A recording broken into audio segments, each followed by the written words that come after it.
The 2004 film Anchorman, The Legend of Ron Burgundy. I find this to be very funny. There is so much that I like about this one, and even more than 2 decades later, this still holds up pretty well in my opinion.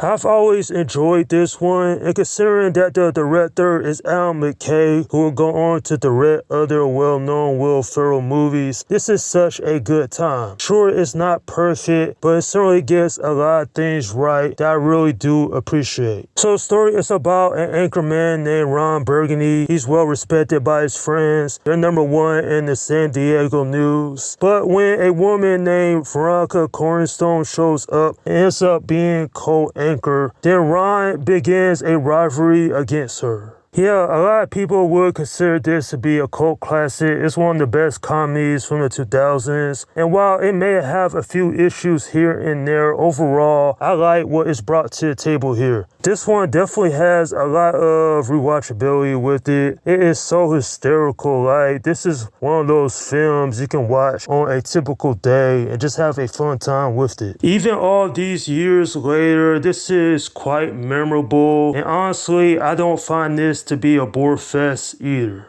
Now, one of the main reasons that this is so entertaining is, of course, the characters. Will Ferrell, he does such a great job playing Ron Burgundy. Without question, one of the most iconic movie characters from the 2000s. Like, seriously, this guy, he's over the top, but it works for a film like this. His chemistry with Christina Applegate definitely is pretty good. The comedic timing between those two characters, it definitely works really well. In fact, Veronica Cornerstone, she is such an interesting character, with her being the only woman going to be a anchor lady. Then she, of course, gets a lot of sexism towards her way, but it doesn't keep her down. She's a strong woman. She knows what she wants. She even turns down many of the guys' advances at her. And I applaud a character like that because it couldn't have been easy to try to be a news anchor lady during the 70s. And not only that, there are other characters I did like, such as Brian Fantana, Paul Rudd. He's so good in the role. Of course, he comes off as a ladies' man, but that is the charm of his character. And then there's Steve Carell playing Brian Tamland. And sure, he may not be the most intelligent guy around, but when he says some of the most random things, it is laugh out loud funny. And another character that I think is very interesting is Champ Khan. David Koechner did such a good job playing this character. And these guys, they have a lot of chemistry with each other. But one of the most over-top moments in this film is when they're doing the battle royale with the other news teams. I thought that is so funny because it don't make any sense, but for a story, then of course it fits right in. And then there's small roles such as Jack Black showing up, or Vince Vaughn,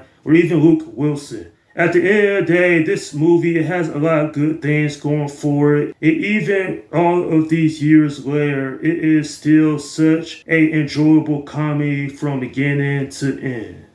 I'm giving this film a 7 out of 10. While personally, this is not one of my favorites from Will Ferrell, I do appreciate what they did with the characters, the story, the comedic moments. It all comes together to make this quite iconic. The legacy of this one speaks for itself. So many internet memes, quotable dialogue, and of course, just how a lot of people have a lot of love for it. Granted, not everyone likes this film. Some will find it to be annoying, but for me, I always will like what Will Ferrell and company did here to make it one of the most memorable comedies from the 2000s.